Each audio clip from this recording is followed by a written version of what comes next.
My naam is Anne-Marie Cronje, ek is joernalis vir die Suid-Kaap Forum, ek is op oomblik hier in Riversdal. Hier waar hulle 'n lekker jeugskei toernooi gehad het, of hulle is eintlik nog besig. En ek is nou in gesprek met Jacob Botes. Anne-Marie, ek is Jacob Botes, voorsitter van Overberg Jeugskei Distrik.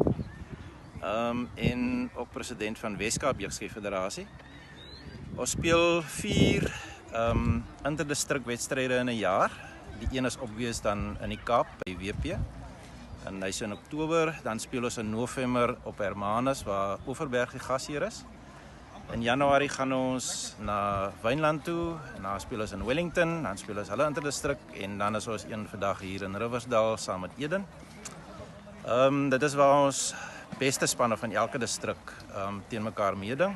Ons speel in 'n A, B, C en 'n D afdeling. Ons speel gemengde spanne.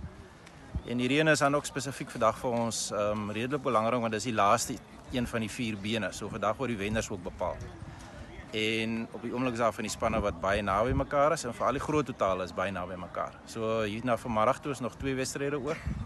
En ek verwag dat dit baie interessant gaan wees. En ja, dis 'n baie lekker dag in Riversdal en baie dankie vir die geleentheid. Baie dankie Jacob, om dit lekker speel. Dankie.